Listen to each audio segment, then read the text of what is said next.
quando da tomada de posse, o senhor Presidente da República construiu e consolidou um regime político assente na subversão da lei que atenta contra a dignidade humana e contra a independência e a unidade da nação angolana. Consequentemente, a nação angolana rejeitou massivamente a governação do senhor Presidente da República, facto que se reflete na mais elevada reprovação já verificada em tempo de paz. O sentimento geral dos cidadãos é que o Presidente da República, em funções, traiu o juramento que fez, perdeu absolutamente a confiança dos eleitores e, por isso, deve ser destituído do cargo. Sendo a Assembleia Nacional o órgão constitucional da República de Angola, a quem incumbe destituir o Presidente da República das suas funções nos termos da Constituição, em outubro último, nós, representantes legítimos do povo angolano, apresentamos à Assembleia Nacional provas irrefutáveis para se apreciar um processo de acusação e destituição do Presidente da República. O facto dos deputados do grupo parlamentar do MPLA terem preferido ser cúmplices dos crimes cometidos pelo Presidente, violando também o juramento que fizeram de defender a Constituição, não significa que o processo de destituição terminou. O processo não terminou. O seu início apenas foi sabotado e adiado. Aproveitamos para informar a opinião pública nacional e internacional que hoje, depois desta conferência de imprensa, vai dar entrada no Tribunal Constitucional o primeiro processo relacionado com a destituição. De seguida, vamos intentar o segundo processo para pôr em causa a votação ilegal da Assembleia Nacional feita 14 de outubro de 2023 e obrigar os deputados do grupo parlamentar do MPLA a cumprir a Constituição e debruçar-se sobre o processo. Não pode, nos termos da Constituição, afirmar que não há matéria para destituir o Presidente, sem primeiro analisar o processo onde esta matéria está exaustivamente apresentada e provada. Povo angolano, estamos convencidos de que, assim como os parlamentares americanos, neste mês de dezembro, analisaram primeiro o processo de destituição do Presidente Joe Biden e só depois votaram, assim também os nossos colegas terão coragem de ignorar as ordens superiores ilegais e encontrar espaço para verificar a Constituição e o Parlamento. A seu tempo, irão analisar primeiro o processo de destituição do Presidente João Lourenço e só depois votarão. Mas não podem votar sem analisar primeiro o processo. O Grupo Parlamentar da UNID, em nome dos deputados subscritores da iniciativa dos processos de acusação e destituição do Presidente da República, reafirma a sua determinação de cumprir cabalmente o mandato do cidadão em defesa do Estado de Direito e Democrático. Senhores jornalistas, este aqui é o primeiro processo que vai dar entrada hoje, depois de terminada esta conferência de imprensa. Tenho dito, muito obrigado. Está aberto o momento de perguntas e respostas. Dizer o nome e o órgão.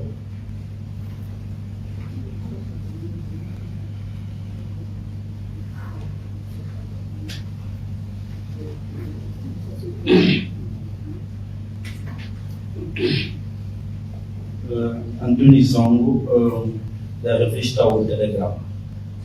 O senhor deputado falou de 160 violações à contratação, à lei de contratação pública. Assim, para ajudar-nos a esclarecer também lá em casa, é violação por quê? Ou seja, como é que justifica as violações? O que é que a lei diz de facto? Para a segunda questão, ainda nesse processo de destituição do presidente, nós somos um órgão de economia e alta finanças e os números são nos multiplicantes. Porque também a opinião pública deve estar informada. Hoje eu gostava de saber quanto a UNITA, se calhar aproximadamente, já gastou com este processo de destituição do presidente. Obrigado. Júlio Morrongo, Rádio Iglesia. A primeira pergunta que coloco é: a UNITA, ou melhor, o grupo parlamentar da UNITA vai ajudar a entrada deste processo, do processo de destituição ao Tribunal Constitucional? Pergunto, a nível do Parlamento, foi o que foi? Eu pergunto, acredita que de facto, com este processo, a nível do Tribunal Constitucional, vai de facto o grupo parlamentar da UNITA conseguir ver as suas aspirações realizadas? Ou seja, acredita que de facto o Tribunal Constitucional, gostava de saber por que motivo, não nos foi aqui esclarecido, por que motivo é que à última hora decidiu-se não abordar exatamente as propostas do grupo parlamentar da UNITA relativamente ao Orçamento Geral do Estado. Obrigado. Social, obviamente, e apresentar especificamente a síntese das principais contribuições do grupo parlamentar em sede de debate na especialidade do Orçamento Geral do Estado. Mas entendemos que, tendo em conta a relevância dos dois assuntos, não devíamos tratar dois assuntos de suma importância ao mesmo tempo. Vamos abordar primeiro a perspectiva do balanço do ano, o ano está a terminar, e no momento específico próprio vamos abordar a síntese das contribuições, não misturar os assuntos. Portanto, por esta razão, decidimos capitalizar neste assunto. E, obviamente, do ponto de vista político, a questão mais importante que aconteceu durante o ano de 2023 é a proposta de iniciativa de acusação de extinção do Presidente da República, apresentada por 90 deputados à Assembleia Nacional. Portanto, queremos dar foco, ênfase a este facto político. Portanto, era só para esclarecer este problema. Fazemos justiça também às questões colocadas do princípio ao fim. A primeira questão: o senhor jornalista, que é do Jornal Econômico, sabe, eu até diria, melhor que nós, deputados, quando me refiro às violações à lei da contratação pública. E muito dos números que nós, deputados, temos acesso são produzidos pela imprensa, e particularmente o jornal do seu, permita dizer, do senhor jornalista. Nós vamos explicar para que as pessoas em casa nos entendam muito bem, de forma muito simples. A lei estabelece que as empreitadas devem ser atribuídas às empresas competentes mediante concurso público. Tem que ser transparente. A regra é esta. No entanto, abre uma exceção. Em casos de urgência, mas devidamente fundamentada, o procedimento pode ser adjudicação direta. Por exemplo, temos, nesta fase que está chovendo muito, e agora mesmo está a chover aqui no Luanda, casas que infelizmente podem desabar. Deus queira que hoje, nesse momento, não caiam mais casas, não desabem mais outras casas. Também pode ser pontes. Vamos supor que se trata de uma ponte. É de capital importância fazer a ligação entre uma cidade e outra. Por causa da força das chuvas, a ponte tem desabado, tem ruído. Mas é preciso urgência para estabelecer a circulação. Neste caso, o governo pode, mas não deve, vou dizer assim, puxar a lei, não deve abrir um processo normal de contratação. Não é possível. Porque temos urgência de estabelecer a ligação entre uma comunidade e outra. Nestes casos, a lei permite que o governo faça a adjudicação direta. porque é uma questão de urgência. Mas atenção, um exemplo, a construção de uma barragem. Nenhum país sério, nenhuma empresa vai fazer uma obra da envergadura da barragem, por exemplo, de Tapulo Cabaça. Vai ser um exemplo. Não vai fazer em um ano. Não é possível. Tecnicamente não é possível. Podemos falar no mínimo uns 3 anos, 4 anos, 5 anos, até pode levar 7 anos, em função da sua envergadura. Okay. Para uma obra que é importante, é necessária, ok? Mas não é urgente, a questão não é urgente, não é uma questão de vida ou morte, ok? Não se pode fazer o ajuste direto. É o que diz a lei. Estamos a explicar em miúdos, de tal sorte que quem nos acompanha pelas redes sociais entenda o que está em causa. Acontece que, infelizmente, o que está a acontecer, aliás, o que tem sido a regra, o que tem sido a exceção, passou a regra. O que devia ser a regra, passou a exceção, violando grosseiramente a lei. Não se pode aceitar. Felizmente, os dados que nós temos estão à disposição dos jornais, particularmente do jornal do seu jornalista Zongo. A segunda questão, quanto é que o grupo gastou? Meu administrativo. Gastamos tinta, obviamente vai imprimir, gastamos papel, também fomos buscar diários da República na imprensa nacional, é preciso pagar. Portanto, não lhe posso precisar agora o valor, mas não é uma coisa, 100 e tal, 1000, qualquer coisa assim, não mais do que isso. Não mais do que isso. É um processo que é feito em cumprimento do mandato do cidadão. Portanto, não pode ter custos, custos extraordinários. Não precisa. Os deputados e os assessores que trabalharam na peça, os que têm que estar a trabalhar nas peças, são funcionários, os assessores são quadros do grupo parlamentar, os deputados também são deputados que já têm salário, não precisamos pagar ninguém. Portanto, extraordinariamente não precisa pagar. Isso. A questão colocada pela Rami Clensa colocou na perspectiva de se ter fé que o tribunal vai responder ao desafio que é colocado pelo povo popular. Eu não diria só fé, mas sobretudo confiança. Sobretudo confiança. Tal como as pessoas não acreditavam que depois da decisão da maioria parlamentar, no princípio do ano passado, fazer um golpe à mesa da Assembleia Nacional, ninguém acreditava que o regime poderia mudar de posição. Recorremos ao Tribunal Constitucional. Em consciência, os juízes analisaram, compreenderam que o grupo parlamentar da UNITA tinha razões bastantes. E o regime foi obrigado a recuar. E até é importante dizer, não se tratou de uma ação política. Não. Nós recorremos ao Tribunal Constitucional. Os nossos juízes, os nossos assessores trabalharam muito bem, numa peça bem fundamentada. Remetemos ao Tribunal Constitucional. O Tribunal elaborou um projeto de acórdão que, de certeza absoluta, foi ao conhecimento do Kremlin. Quando falo do Kremlin, os seus jornalistas sabem muito bem. O Kremlin orientou o Presidente da Assembleia Nacional a recuar.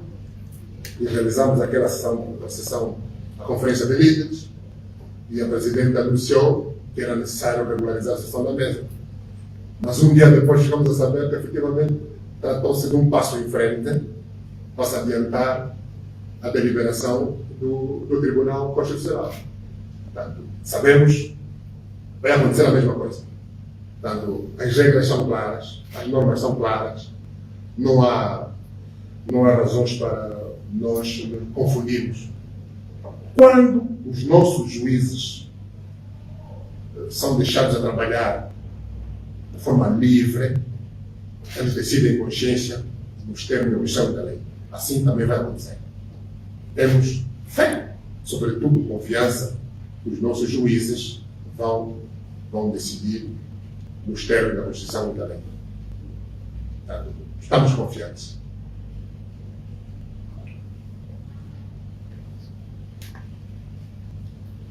Eu gostava de insistir na mesma pergunta. Caso assim não aconteça, quais serão os próximos passos do grupo parlamentar da UNITA? Vai continuar? Vai insistir na tentativa de destituição ou vai desistir?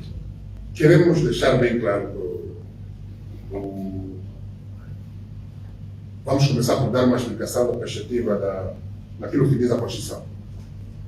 Uma iniciativa, Constituição e a lei, uma iniciativa ou um projeto que tenha sido rejeitado num determinado ano parlamentar não pode ser objeto de nova discussão naquele mesmo ano. Atender essa pormenor. Acontece que a proposta de iniciativa foi apresentada a 12 de outubro. Foi votada a 14 de outubro. Uma votação que é ilegal. Vamos supor que tenha sido legal. Tenha sido feita nos termos da lei. Este ano parlamentar começou a 15 de outubro, vai terminar no dia 14 de outubro de 2024. Temos os períodos de pausa parlamentar. O primeiro período vai ser observado de hoje, dia 20, até dia 4 de janeiro. Vamos ter um segundo período de pausa acolhido. É legal. Atenção a esse pormenor. Porque a votação, o processo entrou dia 12 e foi votado dia 14. Acontece que o processo entrou dia 14. Foi votado de modo ilegal. Desculpa, entrou dia 12. Foi votado de modo ilegal no dia 14. Aquele ato é simplesmente nulo. Então, o processo está a decorrer. Se existir alguma medida que contrarie as nossas pretensões, temos condições de dar entrada a um novo processo este ano. Porque existem provas, muitas provas, para mantermos o processo vivo. Uma coisa é certa, os angolanos esperam que a Assembleia Nacional aprecie o processo, discuta o processo, e depois vote o processo. Qualquer tentativa para sabotar o processo não vai nos desanimar, não vai nos desmotivar. Nós, se a Assembleia Nacional votar de modo, se a votação for secreta, primeiro apreciarmos o processo. A Presidente da Assembleia Nacional distribuir o processo.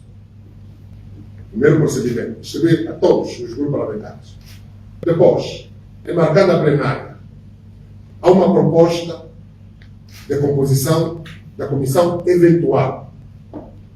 Esta proposta é feita por votação secreta e tem que ser votada nos termos da atual norma, da atual lei, maioria absoluta. Enquanto não tiver maioria absoluta, vamos apresentar sempre propostas. A comissão tem que ser criada.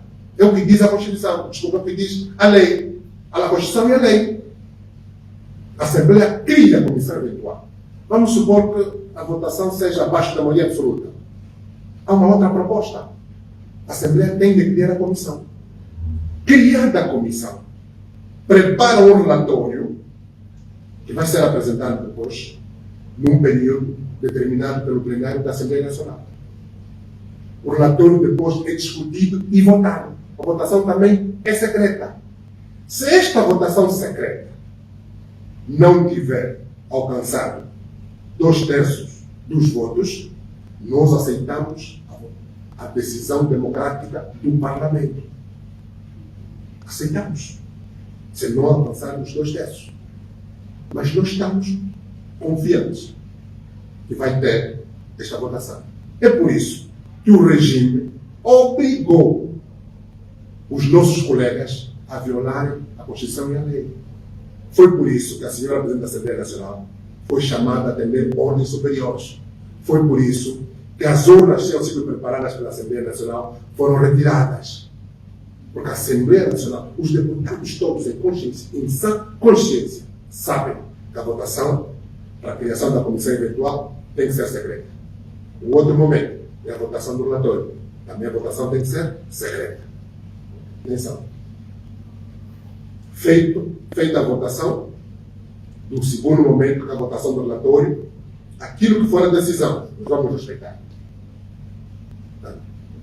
Votação de mais de 2/3, o Presidente está destituído. Não atingirmos os 2/3, aceitamos a decisão da maioria. É assim que tem que ser. Não é preciso agitar a opinião pública com supostos golpes de Estado, com tentativa de extinção do imperial. Não. Este mês de dezembro, todos nós estamos acompanhando o que se passa nos Estados Unidos da América. Até porque o Presidente visitou, há bem pouco tempo, os Estados Unidos. Muito algum, Joe Biden saiu a dizer que isso é uma subversão, a tentativa de golpe de Estado. Nada disso. Os deputados apresentam argumentos. A nação americana acompanhou o debate. Foi feita a votação. Agora, a discussão vai continuar, não sei. Tem que ser um Estado de direito.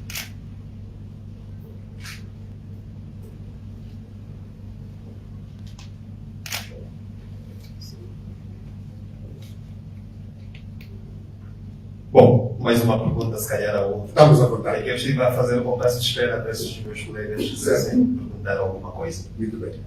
Bom, na última semana, o deputado do MPLA, Álvaro Boa Vida Neto, concedeu uma entrevista à Rádio Iglesia e, entre vários pontos, admitiu que o combate à corrupção do seu partido falhou e disse também que, caso fosse constituído arguido, não seria o único a nível do seu partido, mais ou menos nesses termos. E gostava que pudesse analisar ou que analisasse estas palavras, enquanto deputado também, aliás, seu colega de parlamento, enquanto líder do grupo parlamentar da UNITA, que gostava que pudesse analisar estas declarações. Obrigado. Bem, primeiro saudar a coragem política e patriótica do deputado do grupo parlamentar do MPLA, Álvaro Boa Vida Neto. Segundo, a palavra-chave no combate contra a corrupção é transparência. Transparência. Combate-chave, palavra-chave, transparência. Se nós quisermos, se de fato quiséssemos combater a corrupção, e aqui é importante dizer que o combate à corrupção não é feito pelo Executivo. Não. É feito pelo Poder Judicial independente, verdadeiramente independente. Se nós quiséssemos contribuir para o combate à corrupção, a primeira medida de todos os titulares de cargos públicos fazer uma declaração pública de bens. Está aqui. Os meus bens estão aqui. Primeira pessoa. Liderar pelo exemplo, Presidente da República. Está aqui a declaração pública dos meus bens. Tenho isto, isso e aquilo. Os meus rendimentos são esses. Justificam o que eu tenho. Chama-se transparência, não tem outra palavra. E os angolanos têm dito que, infelizmente, o governo confunde transparência com transparente. É o que tem sido. Então, nós temos visto aquilo que os angolanos dizem. Primeira palavra, transparência. Sem transparência não há combate à corrupção. Segunda questão. Os operadores, os políticos, podem contribuir com o exemplo do combate à corrupção. Se o colaborador do senhor Presidente da República é suspeito de corrupção, coloca o lugar da associação, fica à disposição da justiça. Não é agir no sentido de destruir a justiça. O que é que tem acontecido? Ilustres auxiliares do titular do Poder Executivo, citados nas reportagens, com provas, passeiam-se pelo corredor da cidade alta. Qual é a credibilidade que nós podemos dar ao preparar o combate à corrupção?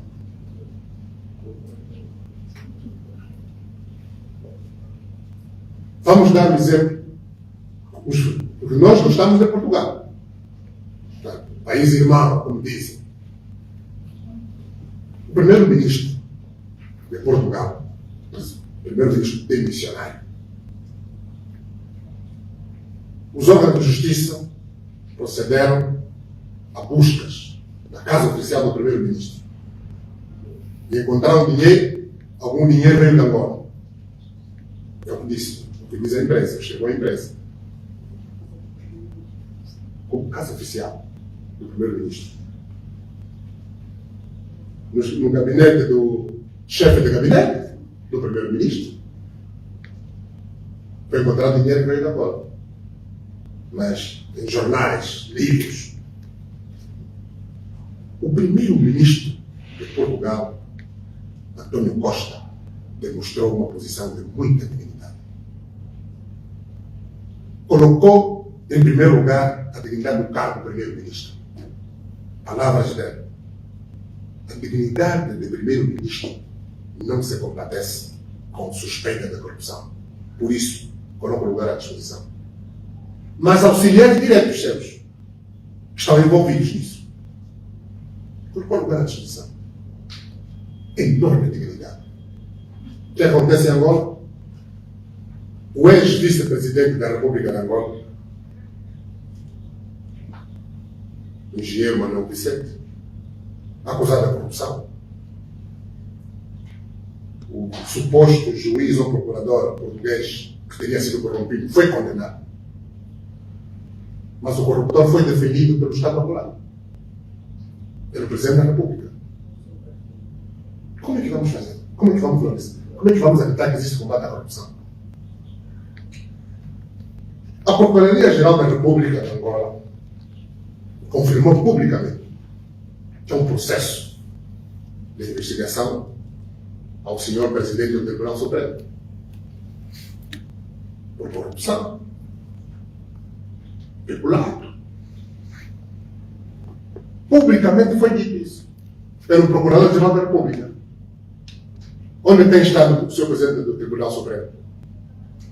Vai ao Brasil, vai a Moçambique, vai a outras partes. Está aqui a exercer o seu cargo. Decide sobre processos. Condiciona a justiça. Não é possível. O que se passou, todos nós vimos o filme. A PGR, inclusive, colocou, como se diz, marcas à volta, como se diz, e selos, a dizer que não se pode ter acesso àquele escritório, ao gabinete do Presidente do Tribunal Supremo. Tudo isso foi violado. Quem acredita no combate contra a corrupção nessas condições? Não há combate contra a corrupção. Não há. Há uma intenção. E aqui é importante reconhecer uma coisa. O discurso é de combate contra a corrupção. Estou a dizer o discurso. Mas a prática é contrária. Não há combate à corrupção. Falhou completamente. Falhou pelo seguinte. Se efetivamente o Presidente da República estivesse decidido a apoiar o combate à corrupção, o MPLA somente desaparecia. Eu não digo a totalidade dos dirigentes do MPLA. Seria a exagerar. Mas a maior parte dos dirigentes do MPLA, infelizmente, estariam a contas com a justiça. Por quê? Pelo que disse o deputado do Avidaneiro. Todos eles estavam envolvidos. O MPLA teria que reiniciar. Esta é a nossa triste realidade. Portanto, não há combate contra a corrupção. Não há. É preciso muita coragem para efetivamente fazer combate à corrupção nas condições atuais. O regime atual está há 48 anos no poder. Todos nós sabemos os vários casos de combate à corrupção em rigor foram nados mortos. Sim, é rigor. Agora, fazer propaganda, sim. Interessa. Interessa. Mas nós sabemos que não há combate à corrupção. Portanto, qual é a solução para Angola? Primeiro, Angola precisa, efetivamente, de uma alternância política, uma mudança de governação, uma mudança positiva. Precisamos valorizar a cidadania, o mérito das pessoas. Deixemos de parte o favorecimento a familiares, amigos, camaradas de partido. Os principais grupos empresariais que se beneficiam do ajuste direto, do recebimento do ajuste direto, estão ligados ao regime. Governantes. Não se pode combater a corrupção. Uma das maiores áreas de combate à corrupção, está aqui a senhora deputada que faz parte de um clube internacional de deputados de combate contra a corrupção, a deputada Miguel Aueba. Nos vários congressos, vários fóruns foram organizados, um deles nas Filipinas, foi claramente dito: uma das maiores áreas de promoção da corrupção é a contratação por via do ajuste direto. Este procedimento, quando se torna regra, é lesivo aos interesses nacionais. Esta é a nossa triste realidade. Sempre se fez, infelizmente, esse procedimento de forma abusiva, mas nos últimos 6 anos do mandato do presidente, dos 2 mandatos do presidente Lourenço, é muito grave. Muito grave. E a prova do combate à corrupção falhou, também está na falta de diversificação da economia. Veja que os angolanos estão a gozar com o governo. O presidente prometeu fazer a diversificação da economia, mas está a fazer a diversificação de ministros da economia. Em 6 anos de mandato, 5 ministros de economia e planeamento. 5 ministros de economia e planeamento. E mais grave, na última sessão plenária, de votação final global da proposta de lei do Orçamento Geral do Estado, o último ministro, esteve presente. 1 hora depois, estava a ser demitido. Como é possível que alguém, ministro, sobre quem recai suspeitas de corrupção, no dia da votação do Orçamento Geral do Estado, está na Assembleia Nacional da equipe do governo, e 1 hora depois está a ser demitido? Uma vergonha para o país. Uma vergonha. Não há, o governo não tem visão. Não há visão. E mais grave, não há lucidez. Estamos tomando medidas apalpadelas. Agora vamos tentar isso, vamos fazer aquilo. Não se pode agir assim. Cuidar dos recursos públicos de um povo é uma coisa muito séria. Mas muito séria mesmo. Mas infelizmente a filosofia é o disparate. Aproveitemos enquanto estamos. Agora é a nossa vez. Mas é o mesmo grupo. Essa filosofia que nós temos visto.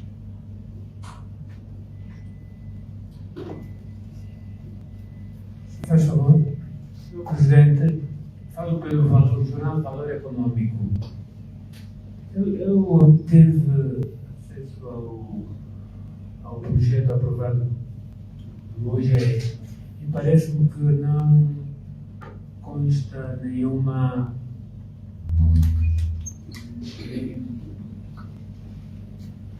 orçamento para a realização eventual da eleição da TACA em 2024. Qual é o argumento parlamentar da UNITA? Em que pé está a institucionalização dessas eleições? E também, se não acha que, sem valorizar o foco desta conferência, se não acha que o tema da destituição do Presidente da República atual não esteja a soprar um pouco a a luta da UNIT em relação à realização das eleições autárquicas. Mais uma razão para nós, enquanto deputados representantes legítimos do povo angolano, continuarmos a manter bem viva a missão que os angolanos incumbiram de destituir o Presidente da República. Por quê? Pela violação da Constituição e da lei. A Constituição manda efetivar as autarquias nos 164 municípios do país. As autarquias organizam-se nos municípios. E agora tem 164 municípios. O Presidente da República tem iniciativa. Titular do Poder Executivo tem iniciativa legislativa. Apresentou uma proposta de lei sobre a institucionalização das autarquias locais. Há mais de 5 anos, ou há mais de 4 anos. A discussão foi suspensa na especialidade em 2021. Estamos a caminho do 3º ano e o debate na especialidade não ata, nem desata. Quem é o presidente do partido que detém a maioria parlamentar na Assembleia Nacional? É o senhor Dr. João Manuel Gonçalves Lourenço. Quem é o presidente da República? É o senhor Dr. João Manuel Gonçalves Lourenço. O responsável, nos termos da Constituição, o responsável pela realização, o principal responsável pela realização das tarefas fundamentais do Estado é o Presidente da República. A Assembleia Nacional não discute, não vota esta proposta de lei, porque o Presidente de Gompelá assim não quer. Mais uma razão para a sua legislação. Então, esta preocupação que o senhor jornalista coloca está relacionada com o processo de legislação. Se não há realização das autarquias locais e sabemos quem é o responsável pela não realização, então devemos remover o mal pela não realização das autarquias locais, pela não efetivação das autarquias locais. Está explicado. Senão vamos continuar a ser bloqueados. O país não pode parar, não pode esperar. Senhor deputado, por que o Presidente da República não quer? Por que é que acha que não quer? Já que diz que não quer. Falta de vontade político-patriótica. E, mais grave, o Presidente não quer partilhar o poder com o dono do poder. Autarquia significa devolver o poder ao povo. Quem vai fazer a gestão dos assuntos locais é o povo. Este povo pode ser representado por partidos políticos ou grupo de cidadãos. Eu pedi a Constituição. A filosofia política, na mentalidade do MPLA, não passa pela cabeça partilhar o poder. Atenção, não podemos nos esquecer que o MPLA quis impor ao país um regime monolítico, um regime de partido único. Foi a luta do povo angolano, foi a resistência do povo angolano que obrigou o regime a aceitar um regime oficialmente democrático, um regime plural, que permite partilha. Já não temos mais a Assembleia do Povo. Uma Assembleia que só tinha representantes de um partido. Já não temos mais a Assembleia do Povo. Já não temos mais um Conselho da Revolução que era presidido pelo presidente do partido no poder. Já não temos mais isso. Que era o órgão superior, supremo do poder judicial. Já não temos mais isso. República de Angola, conquistada pelos angolanos em 1991, por força dos acordos de Epicesse, que é importante sublinhar isso, a República de Angola, já em 1991, por força dos acordos de Epicesse, impõe a partilha do poder. Os recursos devem ser partilhados por via de um sistema de mercado aberto, não por via de um sistema de planificação centralizada, como víamos no passado. Autarquias vão permitir a partilha do poder, a partilha dos recursos de forma transparente. Os angolanos, os cidadãos de determinado município vão cobrar contas aos servidores públicos a nível do município, o que não acontece atualmente. Aqui, mais um elemento, transparência. Autarquias também promovem transparência, o que não acontece. Não passa pela cabeça, chamaria assim, entre aspas, de muitos dirigentes do regime promover a efetivação das autarquias locais. Não passa. Mais um dado. As eleições gerais são diferentes das eleições autárquicas, claramente. Mas há um sentimento geral de rejeição ao partido que está no poder. Os angolanos sabem disso, todos nós sabemos disso. Os senhores jornalistas viram, constataram isso durante as eleições de 2022. Haverá uma tendência potencial, haverá uma tendência num processo autárquico dos angolanos também. Eu não diria castigar, seria um termo muito duro. Mas teria a oportunidade que os angolanos, seria a oportunidade que os angolanos teriam para rejeitar a má governação. Seguramente, alguns dos municípios, não vou falar da maioria dos municípios, para ser mais modesto, a nível do grupo parlamentar, precisamos manter esta posição. Uma boa parte dos municípios vai ser governada por entidades que não do partido que está no poder. E o MPLA não quer isso. O presidente não quer isso. Vai acontecer. Querem inventar agora uma história de criar 580 mil municípios. Vamos voltar ao princípio desta última fase de discussão das autarquias. O Presidente da República, em 2018, assumiu um compromisso com os angolanos. 2020, autarquias em todo o país. Todo mundo bateu palmas. Chegados a 2020, as autarquias nunca foram convocadas. A palavra dada do Presidente, a palavra dada. Onde está o valor da palavra dada? Publicamente. Onde está o valor da palavra dada? O valor da palavra dada é comprometimento.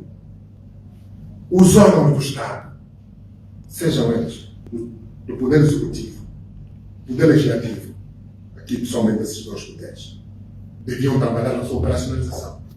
Palavra dada do Presidente da República e comprometimento. Não aconteceu isso. Não aconteceu isso. Surgiu uma discussão. Gradualismo territorial, gradualismo funcional. Surgiu a discussão. A grande maioria dos angolanos compreendeu que efetivamente o que consta da Constituição, constava naquela altura, naquela norma, era o gradualismo funcional. O regime apresenta uma proposta de iniciativa do Presidente, uma proposta de revisão da Constituição. Foi feita a revisão. Mas há um dado muito importante que consta do atual texto constitucional. Institucionalização efetiva das autarquias locais. É que eu posso dizer aos jornalistas que um dos poucos pontos que levou o grupo parlamentar da UNITA a votar a abstenção naquela votação foi esta norma. institucionalização, esta epígrafe, efetiva de autarquias locais. Porque se não constaste esta epígrafe, nós teremos votado contra.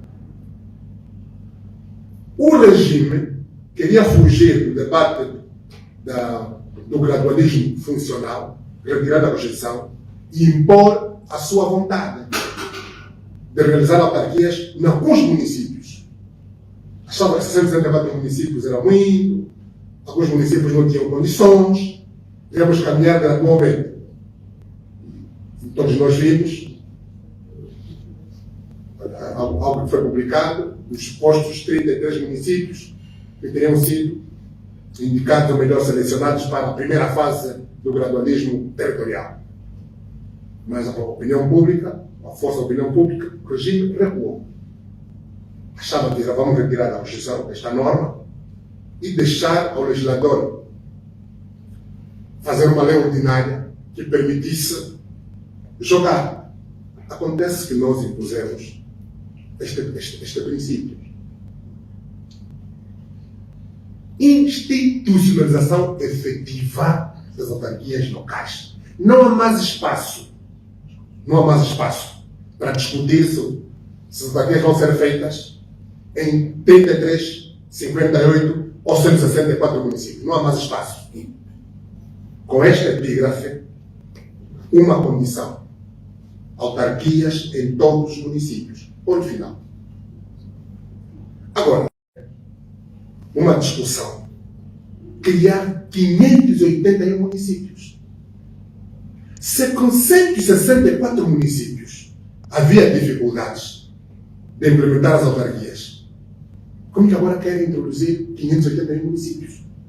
Esses 581 municípios podem criar. Daqui a assim, 20, 30, pode-se criar sessão.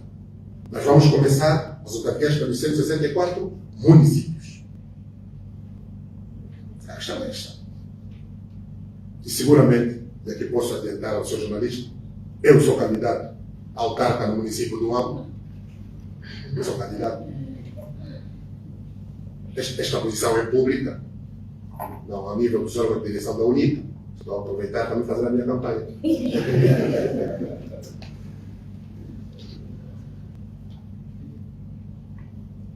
A governadora, aliás, por enquanto, não acho que vamos contar com o apoio, inclusive, do MPLA no âmbito, vai apoiar a minha candidatura. Então estamos confiantes.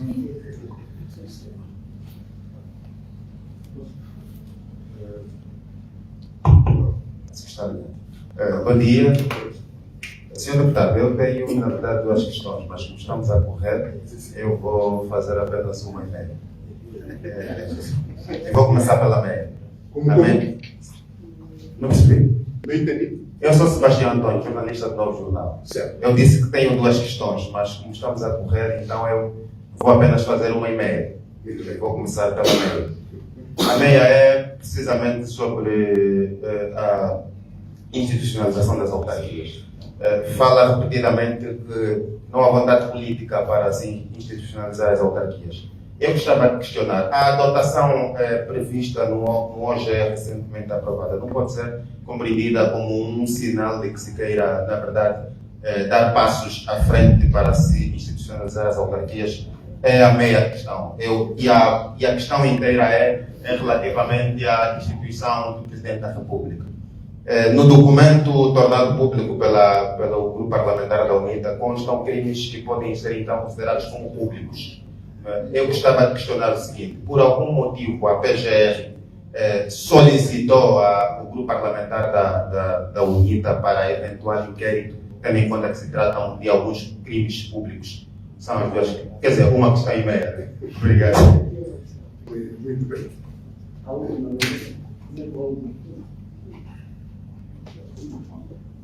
Senhor Presidente do Grupo Parlamentar da UNITA, eu sou José Zang, Jornal do País. Eu gostava de perceber o seguinte: devo acompanhar as declarações do presidente do MPLA na última reunião do grupo político, em que ele, com aspas aqui digo, diz que o processo de extinção é um fracasso porque o grupo parlamentar do seu partido está com ele, no lado. acha que esse processo ainda tem pernas para andar? 2, eu gostava de saber, numa altura em que estamos véspera do Natal, que mensagem que deixa as famílias, sobretudo aquelas que vivem as dificuldades políticas? Muito obrigado. Política. Falta de vontade política. É preciso esclarecer aqui uma questão muito simples. O que efetivamente a Constituição manda é ter de realizar autarquias. A administração efetivar as autarquias locais. O governante que não o faz não está comprometido efetivamente com o bem das pessoas. Não está comprometido com o serviço público. Vamos passar à prática. Os crimes públicos, aliás, os crimes denunciados pelo grupo parlamentar, aqui em Torre, infelizmente, nem sequer o MRA, ou o Presidente da República, neste caso, por que recear a votação?